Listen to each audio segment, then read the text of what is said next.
Hello and welcome to Inside the Naval Postgraduate School on the Pentagon Channel from Monterey, California. I'm your host, Alan Richmond. Welcome to the show. Well, on this segment, we'll have part 2 on our Regional Security Education Program, or RSEP, aboard the USS John C Stennis, one of our stellar aircraft carriers that we had the pleasure of being on for 10 days with our team. We'll also take a look at the Executive MBA program offered here at the Naval Postgraduate School. But first, we recently had the opportunity to sit down and talk with the Secretary of the Navy, the Honorable Ray Mabus. Ray Mabus is the 75th United States Secretary of the Navy. As Secretary, he leads America's Navy and Marine Corps and is responsible for an annual budget in excess of $150 billion and almost 900,000 people. The Secretary of the Navy is responsible for conducting all the affairs of the Department of the Navy, including recruiting, organizing, supplying, equipping, training, and mobilizing.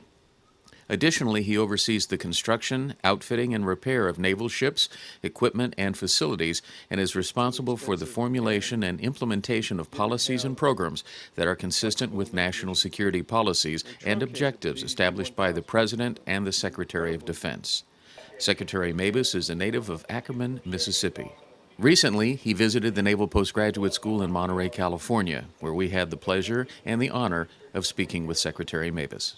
Well, Mr. Secretary, thank you so much for taking time to appear here on Inside the Naval Postgraduate School on the Pentagon Channel. We know you have a very busy schedule, so thanks very much for taking time to speak with us. I'd like to start off by talking about your energy plan. How's that going?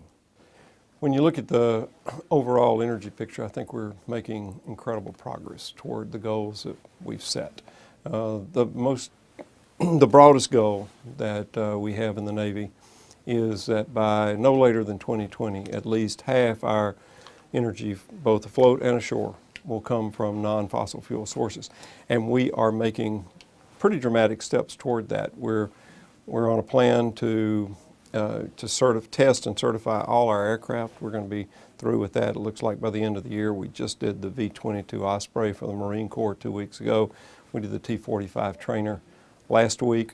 So we're well on track there. We're also doing our surface ships, all of them very methodically going through that.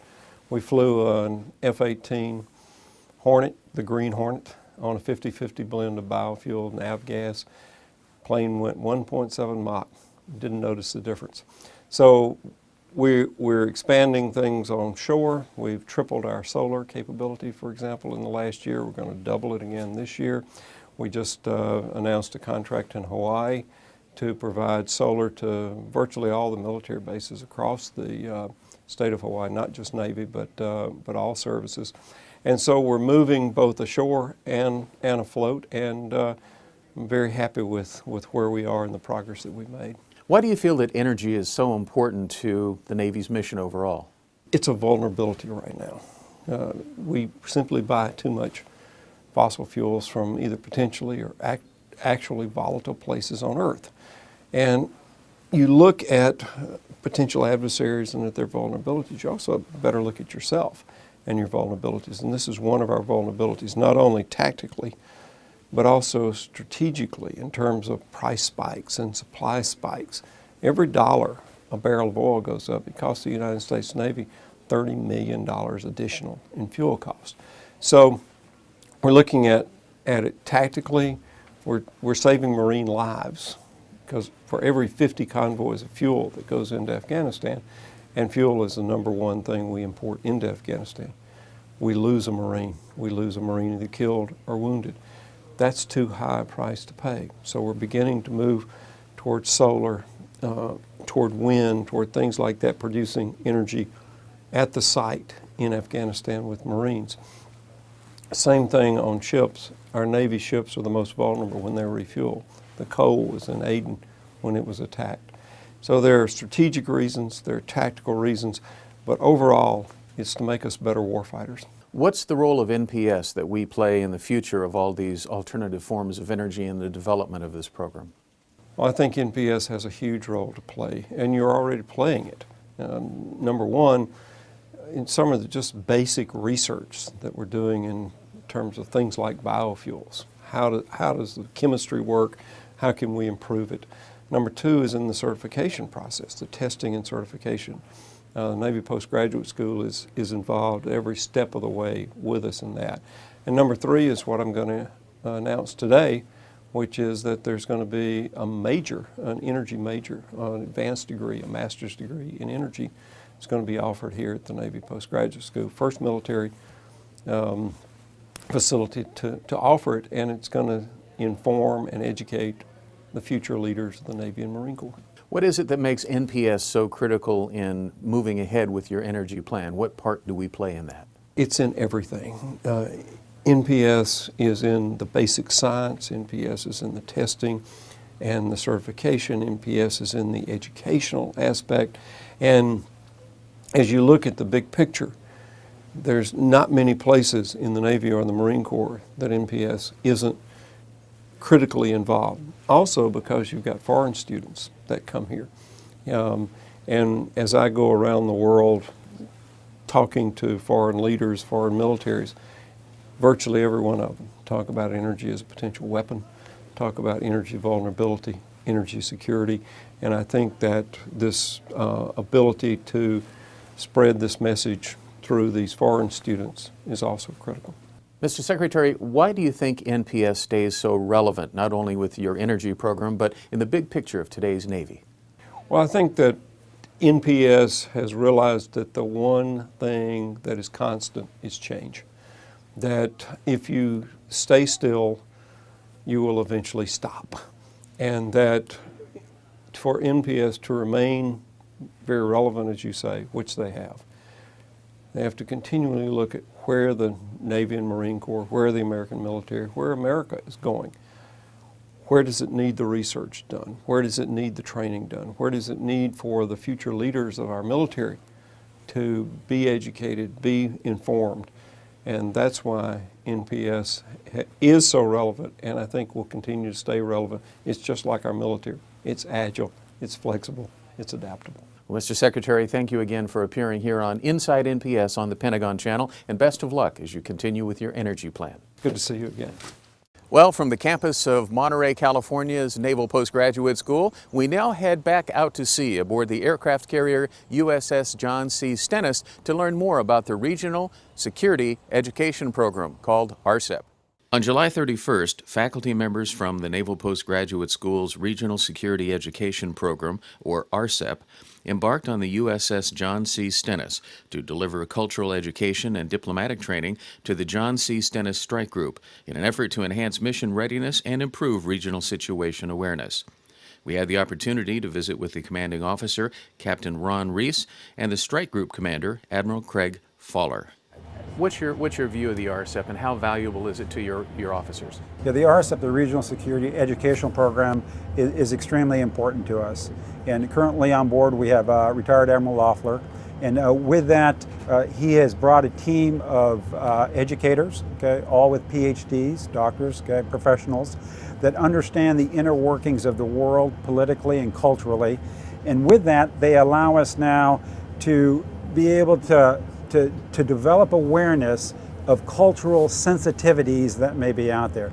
As we get educated with different cultures and the interactions, I can now focus on specific sensitivities, and now with those sensitivities, I can make sure that we're sending the proper message out that the United States Navy, and i.e. our country, wants to send out, and put in place risk mitigation steps to ensure that we have ultimately some form of unity of effort with that country as we move forward. So for us, it's a tremendous win. It's an opportunity to, in this case, to get down to that very sailor level all the way up through the upper management leadership to understand that culture and how we need to interface with it and ultimately bring out a positive results. So it's a fantastic program. And it seems as the world continues to change and become somewhat more sophisticated, the military viewpoints have come to more that we really need that kind of understanding of cultures to really avert crisis action in many cases. We do, you know, and aboard John C Stennis we call it Liberty with a Purpose. It's every sailor's mission. And that brand new E1, that brand new sailor, and just to help you understand the scope, every month John C Stennis ends up losing 100 qualified, competent sailors and gaining 100 new sailors. So that is our rotation through the ship. 100 sailors every month. If you add the air wing, which is approximately 50, 150 sailors every month will leave, head off to do other good things in the United States Navy, and we gain 150 new sailors that are coming out of A school that have never traveled throughout the world. And so to them, that is crucial. The ability that the senior and middle managers can convey to them what is coming out there as far as those cultural sensitivities and how they need to conduct themselves and represent that the United States Navy is fundamental to what we do. And so those relationships are key, and the conduct of the sailors are very important, and the United States Navy does that extremely well. Can you tell us a little bit about your role as the commanding officer? Absolutely. You know, Alan, this is one of our Navy's greatest warships. It's a nuclear carrier, and with it you have 2 nuclear reactors on board. You have 5,000 sailors. Along with that, you have 60 to 70 strike aircraft, and it's designed to uphold our very way of life. You know, I'm a firm believer that the United States Navy, when I speak about the United States Navy, I'm speaking about the United States Navy and the United States Marine Corps team. Okay? We're flanked by 2 great oceans. We have gone to sea from the inception of our country in order to support who and what we are as a people. And the reason that war and conflict has not come to our shores is directly related to this fine institution that I'm part of. And how long have you been the commanding officer of the Stennis? I've had 2 commands. I was the commanding officer of the Fighting 132nd, and then I was fortunate enough to be command of a Nassau, a large deck amphib. I did 159 consecutive days at sea, tied the modern day record out there. And then I've recently taken command of John C Stennis. I took command on March 18th of this year. And what is the overall mission of the Stennis in broad terms? When I look at the Stennis, I think about upholding our very way of life. This is the crown jewel in the United States Navy, and it is designed to forwardly move throughout the world at a very rapid pace in order to meet whatever that conflict may be. Now, to our friends, we are very welcome, and to our enemies, we are feared. And it is a direct result of the capabilities that are resident aboard this ship here. While we were aboard the Stennis, we also had the opportunity and the privilege to speak with the commanding officer of the strike group we were attached to, Admiral Craig Fowler. I'm the commander of the John C Stennis Strike Group, also named Carrier Strike Group 3. We have dual names. The responsibilities are for the war fighting, the training and readiness of the strike group, which is comprised of 6,000 of America's finest men and women, the ships Mobile Bay and 4 destroyers, the carrier John C Stennis Air Wing, and the and Desron. So we go to war, and that's where we're headed. Now, do all of those same components stay together for an extended period of time, or just for one deployment and then they're reconfigured? Well, the great power of the United States Navy is its flexibility and its adaptability and its lethality. So we can take the strike group and deploy it as a package. We train as a package, but we also train in a disaggregated format. With the connectivity that we have, we can do that, the extended range of our weapon systems and our advanced technology aircraft. And so we will be periods of time during our deployment where we'll come together for exercises or operations. There'll be periods of time we'll be spread out over thousands of miles, and we'll still be as effective. Now, you are an NPS alumnus in 1990, security studies, and what are your memories back of those times in Monterey, California? It was a great time for the family and for me personally and professionally. I remember the instructors, Dr. Jim Wirtz, who's there now as the dean, was one of my instructors, that stretched us and had us think different ways and about different things. It really made me a better leader, equipped me with some better analytical tools, certainly writing tools that were important and are important going forward.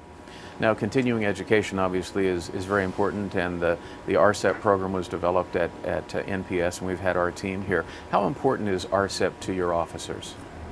Anytime that we can enhance cultural understanding, the awareness of geopolitical, social backgrounds, it's going to improve our operations.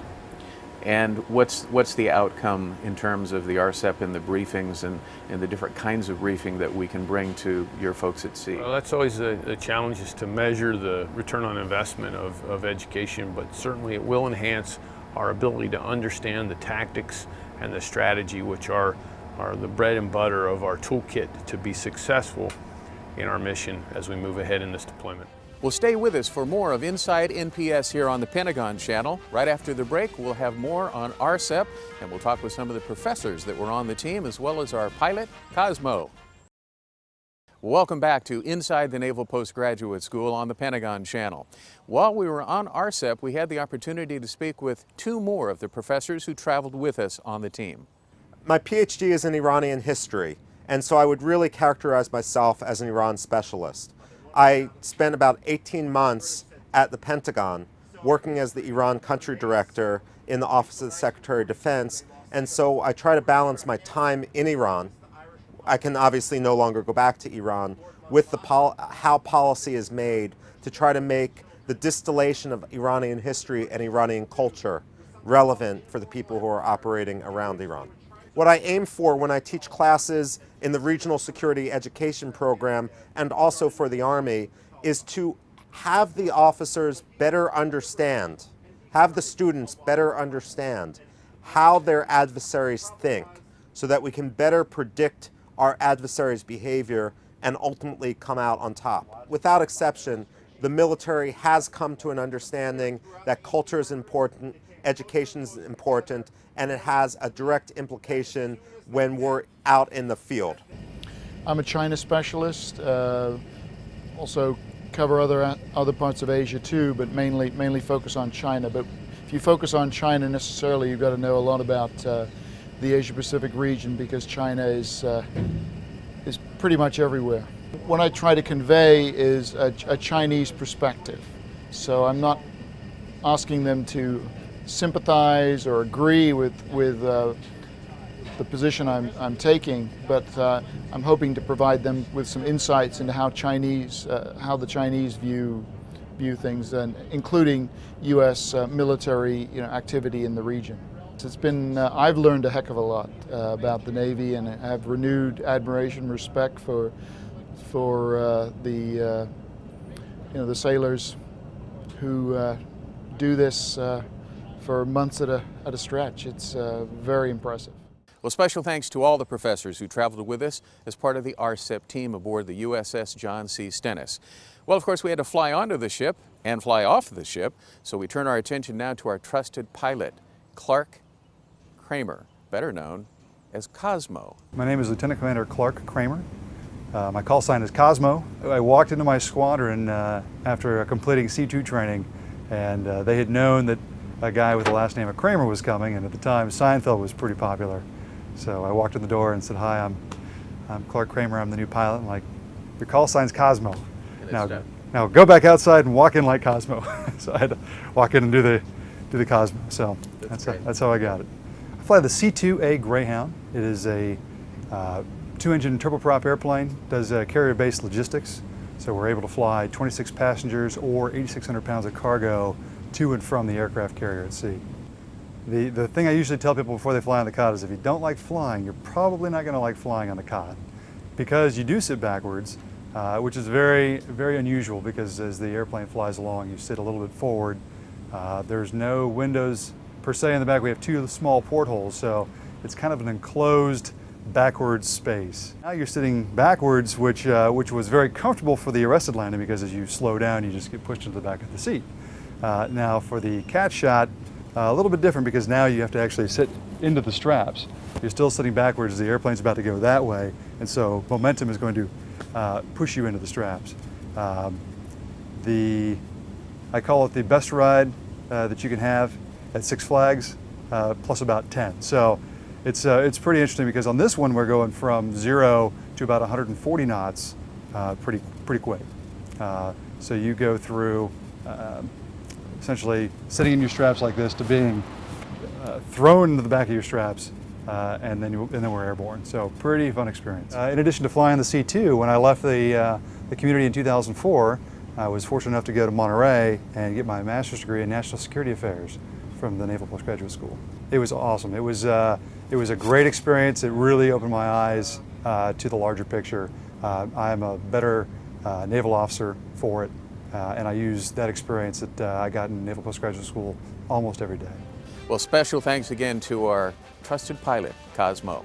Coming up next after the break, we'll talk about the Executive MBA program here at the Naval Postgraduate School and how you can get involved. Stay with us. Well, how would you like to get your Executive MBA from the Naval Postgraduate School? Here's how.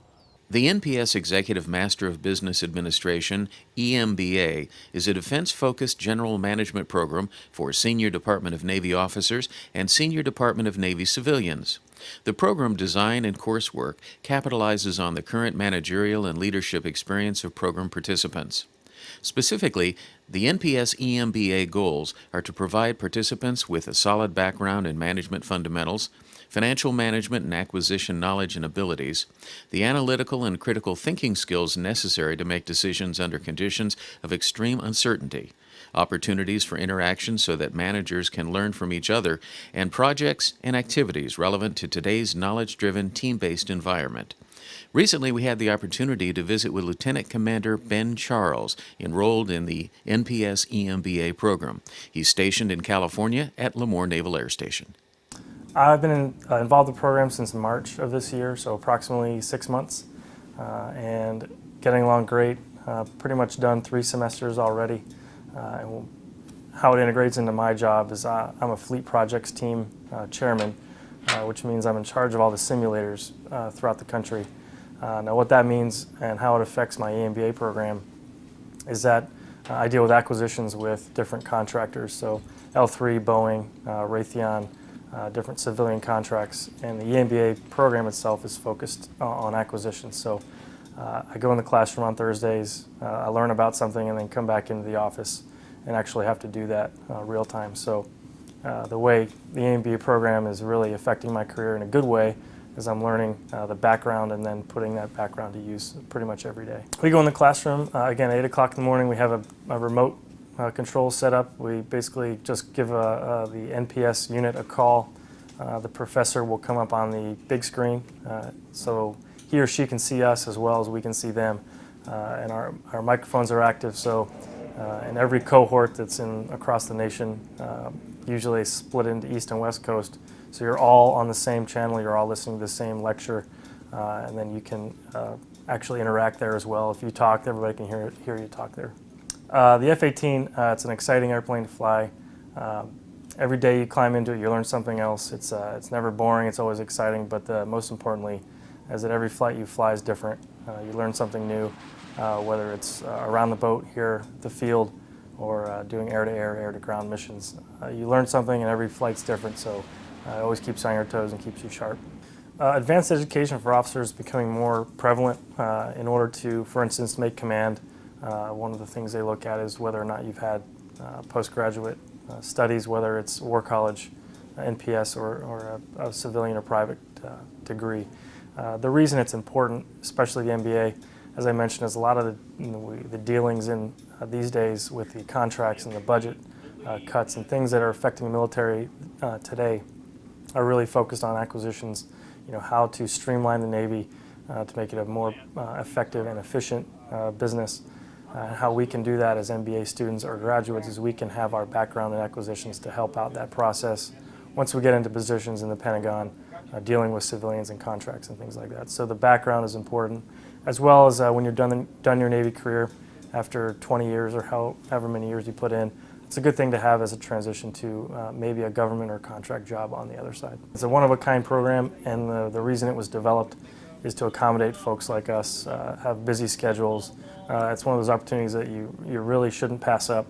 It's an opportunity for you not only to get your master's, but to integrate with possible civilian interactions, which as you get later on in your career, whether you're working at the Pentagon, in DC, anywhere, you're going to be dealing with civilian contractors, and the more knowledge you have about that, the more successful you'll be as a senior officer. Well, that's it for this episode of Inside the Naval Postgraduate School from Monterey, California, here on the Pentagon Channel. I'm your host, Alan Richmond. Thanks for joining us. As we close, one final thank you and salute to the crew and the commanding officer of the John C Stennis, as well as the commanding officer of the strike group we were attached to and had the privilege of sailing with for 10 days at sea. Long live the John C Stennis. Goodbye, everybody.